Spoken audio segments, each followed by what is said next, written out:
क्या हुआ शनाया?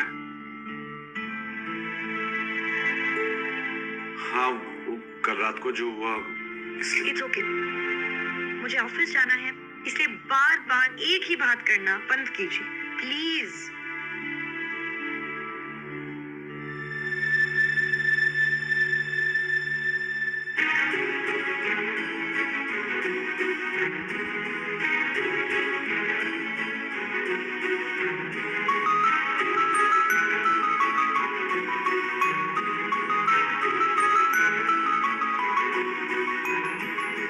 शनाया, आप ये शायद ऊपर भूल गई थी। लगा लीजिए वरना आपके सर में दर्द शुरू हो जाएगा। दोनों अपने मंजिल की तरफ निकल पड़े। वो मैं सोची थी कि क्यों ना मैं इस बाइक से ही चलूं, ट्रैफिक में आसानी हो जाएगी।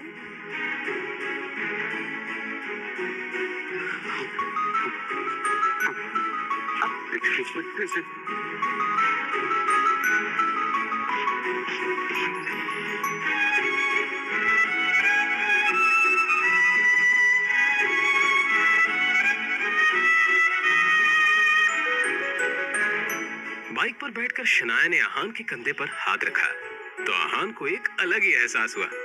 शनाया का भी कुछ यही हाल था। आज वो दोनों पहली बार पूरे होश में एक दूसरे के इतने पास थे। अब आप चलेंगे या किसी और का भी इंतजार है?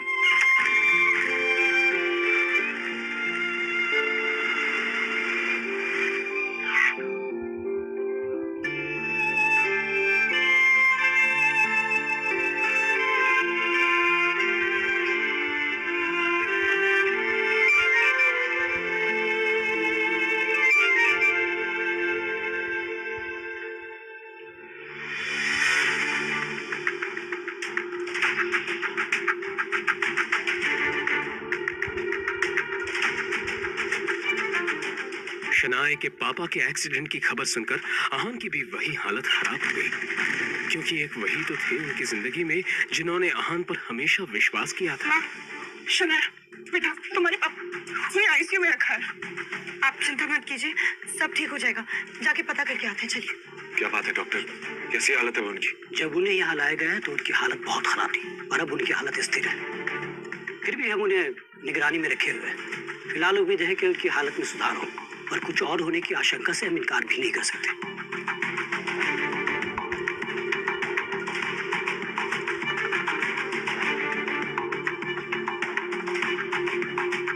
आहान, शनाया और यामिनी जी का पूरा दिन कश्मकश में बीत गया। शाम होने को आई थी और अब भी वो सब हॉस्पिटल में मौजूद थे। शनाया की हालत आहान से देखी नहीं जा रही थी। तभी कुछ सोचते हुए आहान ने शनाया के पास जाकर कहा, अब माँ को लेकर घर निकल जाइए शनाया। अंकल की देखभाल के लिए मैं यहाँ हूँ। जो भी होगा मैं आपको फोन करता रहूंगा। पर मैं पापा को इस हाल में छोड़कर कैसे जा सकती हूँ? उनकी हालत। देखो शनाया, अंकल के लिए मेरा प्यार आपसे कम नहीं है। उन्होंने मेरे लिए जो कुछ भी किया है उसका एहसान मैं नहीं चुका सकता। वो मेरे लिए भगवान के समान है। इसलिए मैं कह रहा हूँ, आप खुद पर ध्यान दीजिए और माँ को लेकर घर जाइए। मैं यहाँ पे सब कुछ संभाल लूंगा।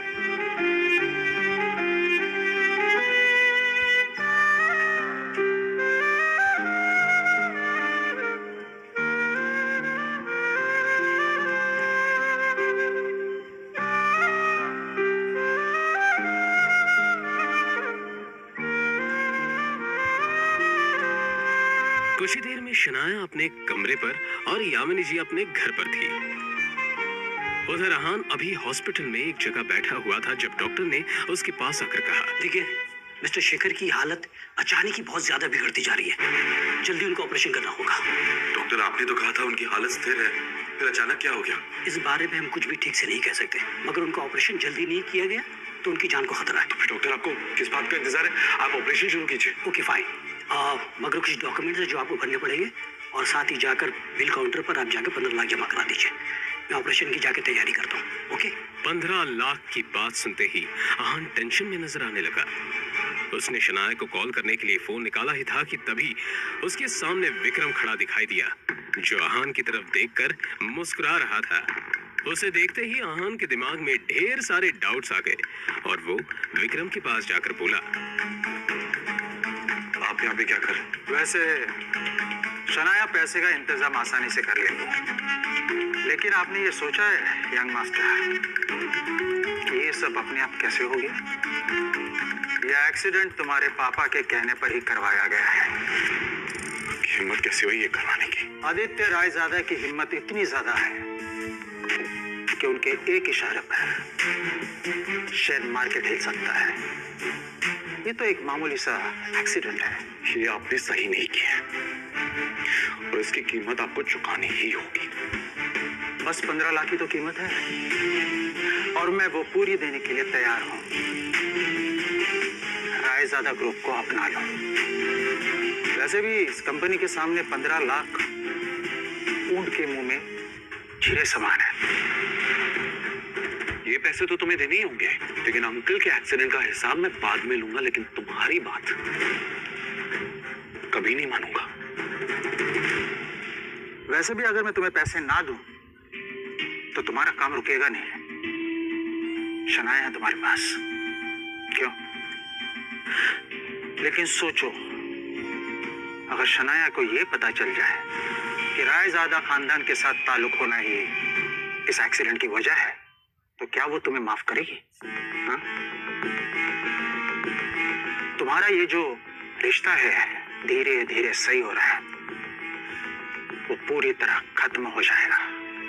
सच में विक्रम ने बड़ी ही शातिर चाल चली थी और आहान को ये अफसोस हो रहा था कि अभी तक वो इस साजिश को समझ क्यों नहीं पाया था। और हाँ, तुमने अगर ना की तो तुम जानते हो अपने पिताजी को, ये सब यहाँ नहीं रुकने वाला।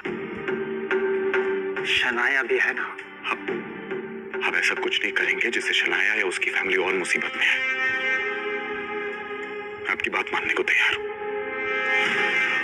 लेकिन हाँ, ये बात बाहर नहीं आनी चाहिए कि मैं कौन हूं और ये सब मेरी वजह से हुआ है।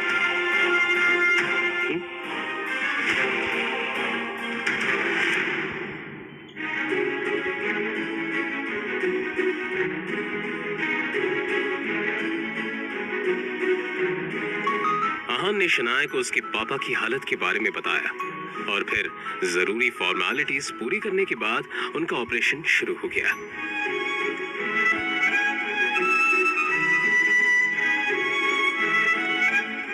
कुछ देर में डॉक्टर ने खबर सुनाई थी कि अब शेखर की हालत ठीक है। ये सुनकर दोनों ने राहत की सांस ली। अब वो मैं पापा के लिए खाना लेकर आई थी, सोचा था उनकी तबीयत बेटर होगी तो उन्हें खिला दूंगी, पर अब आप ही को खाना पड़ेगा।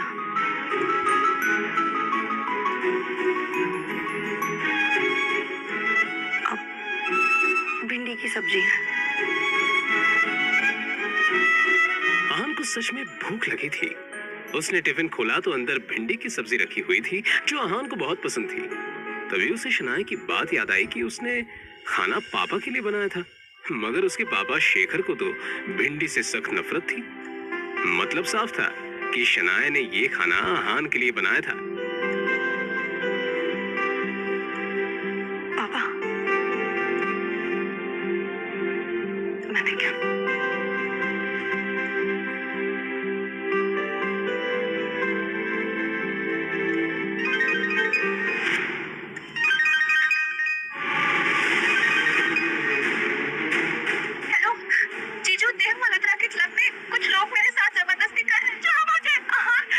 शगुन, क्या नया नाटक है? शगुन के रोने की आवाज और गुंडों के हंसने की आवाज आहान के कानों में साफ पड़ रही थी। शनाया, मुझे कुछ जरूरी काम है, मैं बस कुछ ही देर में आता हूँ।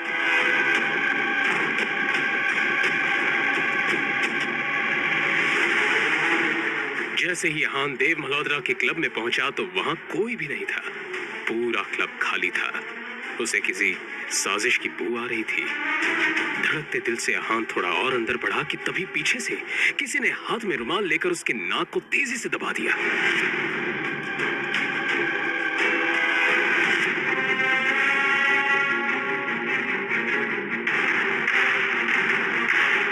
आखिर क्या होने वाला है अहान के साथ? क्या है शौर्य और शगुन की साजिश? जानने के लिए बने रहिए इस कहानी के साथ।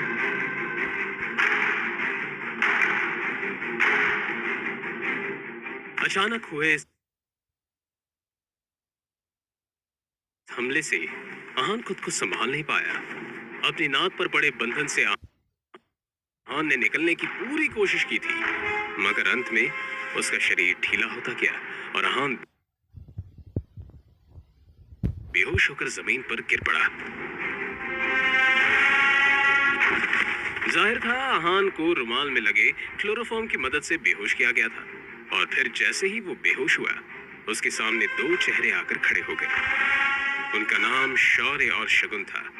दोनों के चेहरे पर एक विजयी मुस्कान थी। तभी शगुन ने शौर्य से कहा,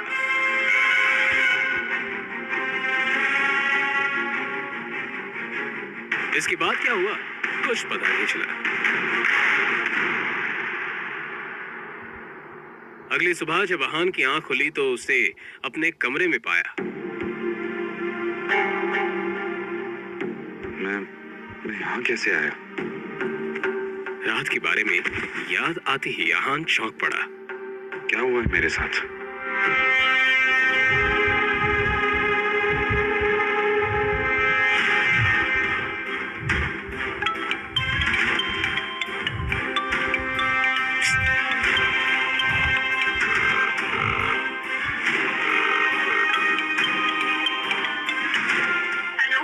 शगुन, ये क्या खेल चल रहा है? कहाँ हो तुम? मैं जब मल्होत्रा के यहाँ पहुंचा तब वहां तुम नहीं थी, और फिर मुझे किसी ने बेहोश कर दिया और अब मैं अपने घर में उठाऊं। सच सच बताओ, मेरे साथ क्या हुआ? क्या सस्ते नशे करने की आदत पड़ गई है क्या आपको जीजा जी? देखिए, मैंने आपको कहीं नहीं बुलाया। अब मैं तो शहर से बाहर हूँ यार। देखिए जीजा जी, मैं बहुत बिजी हूँ। आपकी फिजूल की बातों के लिए मेरे पास बिल्कुल वक्त नहीं, ठीक है? फोन रखिए। इतना कहकर शगुन ने फोन काट दिया। तभी उसके मोबाइल पर शनाया का मैसेज आया। इस मैसेज को पढ़कर अहान ने एक लंबी सांस ली, और फिर उसके मोबाइल पर विक्रम का फोन आया। फोन उठाते ही विक्रम ने कहा, अब आप अपना काम शुरू कर सकते हैं। फिलहाल आपके रहने के लिए रोजवुड स्प्रिंग में एक घर बुक कर दिया। आप जाकर देख सकते हैं, मगर उस कार्तिक कोहली से बचकर रहना। वो बहुत ही चालाक है और अपना काम निकालने में काफी माहिर। रोजवुड स्प्रिंग के बारे में अहान ने बहुत सुन रखा था। एक फ्लैट की कीमत भी वहां 50 करोड़ से कम नहीं थी। उसे याद था कि शनाया को ये जगह बहुत पसंद थी। अरे ओ, रुको रुको, कौन हो तुम और इस तरह से अंदर क्यों जा रहे हो? वो मुझे यहाँ पे घर खरीदना है, बस वही देखने जा रहा हूँ। ए भाई, आजकल तो कोई भी ऐसे ही इधर मुंह उठा के चला आता है, और तुम्हारी तो इधर देखने तक की भी औकात नहीं है और बातें बड़ी बड़ी कर रहे हो। चलो निकलो ऐसे, निकलो। एक तो किसी के कपड़े देखकर उसे जज करना गलत बात होती है, और यहाँ हर गेस्ट के साथ आप ऐसी बात करते हैं क्या? मुझे जाने दीजिए। अरे जाओ जाओ, निकलो। अरे भी गाड़ी लेके निकलो, चलो। और फिर इस तरह से उनके बीच बात काफी बढ़ गई। अहान उसको थप्पड़ मारने ही वाला था कि तभी पीछे से एक आवाज आई। सर। अहान ने पलटकर उस तरफ देखा तो रोजवुड स्प्रिंग का मालिक कार्तिक कोहली खड़ा हुआ था। कार्तिक कोहली उन गार्ड्स के नजदीक आकर बोला, सर इन्हें माफ कर दीजिए, इनकी तरफ से मैं आपसे सॉरी बोल। शायद तुम गेस्ट से बात करने की तमीज भी भूल चुके हो। तुम्हें पता भी है सामने कौन खड़ा है?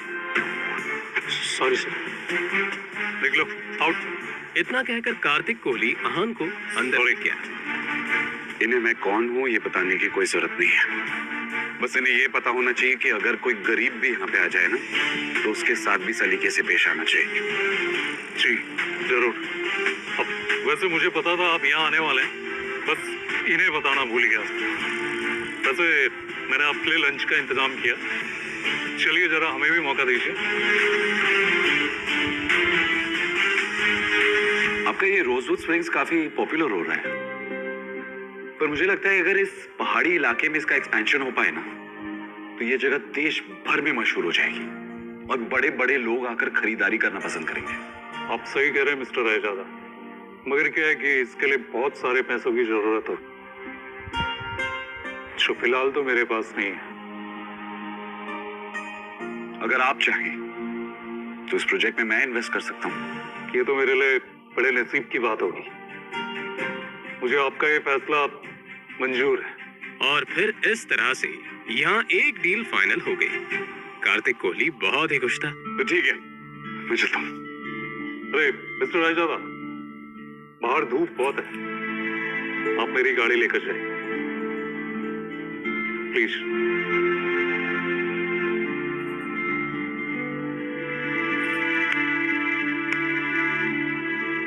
फिर आहान उस गाड़ी में बैठा और ड्राइव करते हुए निकल गया।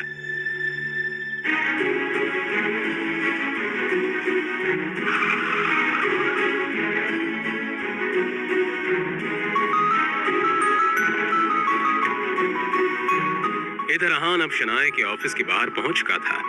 आज वो इस गाड़ी पर शनाए को ले जाने वाला था।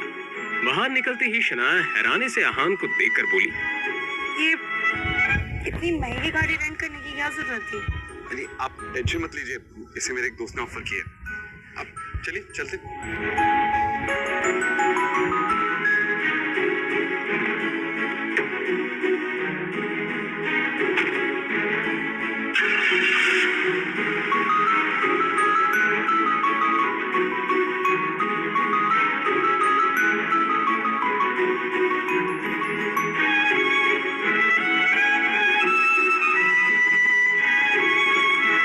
उनके बीच अभी खामोशी ही थी जब अचानक ही आहान के मोबाइल पर कोई मैसेज आया।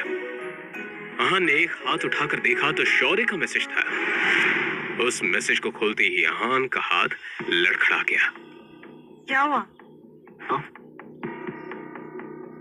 कुछ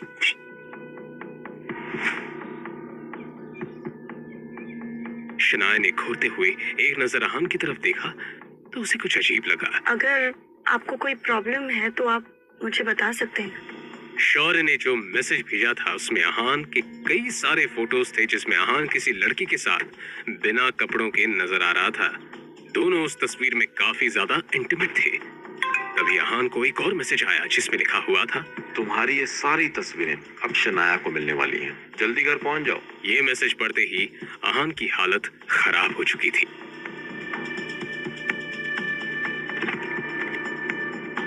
रुक जाओ।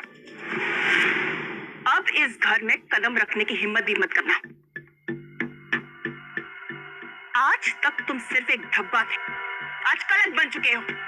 हिम्मत कैसी हुई तुम्हारी मेरी बेटी को धोखा देने की? हाँ, ये सब झूठ है, मुझे नहीं पता ये क्या क्या कह रहे हैं। अपनी ये बकवास बंद करो। इन तस्वीरों को देखकर कौन विश्वास नहीं करेगा कि ये तुम हो।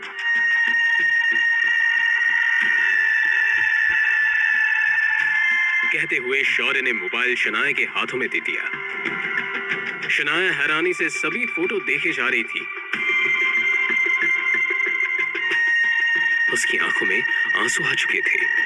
एक नजर शनाया ने आहान की तरफ देखा तो आहान ने कहा, ये झूठ है, ये सब है ना हमारे रिश्ते को खत्म करने की कोशिश करें। मुझे नहीं पता कि ये तस्वीरें कहां से आई है, कैसे आई है, सब झूठ झूठ कह रहे हैं ये सब। अच्छा तो सच क्या है तुम ही बताओ ना। पैसे के लालच के लिए तुमने शादी तो करी, लेकिन तुम्हारे अंदर की हवस की आग अब भी जिंदा है। और हाँ, तुम कौन से रिश्ते की बात कर रहे थे? वो जो अब तक बना ही नहीं। शनाया आंखों में आंसू लिए सभी के चेहरे की तरफ देखे जा रही थी। शनाया, सामने डिवोर्स पेपर्स रखे हैं, चुपचाप साइन करो। अब इस आदमी के साथ मैं तुम्हें 1 मिनट के लिए भी बर्दाश्त नहीं कर सकती हूँ। फिर एक बार शनाया ने आहान की तरफ देखा। उसकी आंखों में आंसू देखकर आहान का दिल जोरों से धड़कने लगा।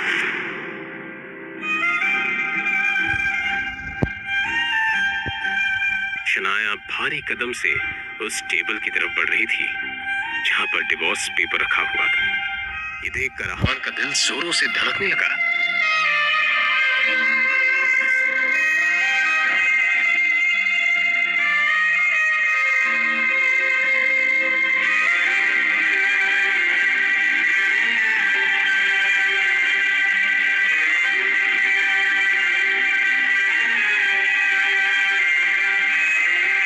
क्या शनाया आहान को तलाक दे देगी या फिर आएगा कहानी में नया मोड़? जानने के लिए बने रहिए इस कहानी के साथ सिर्फ और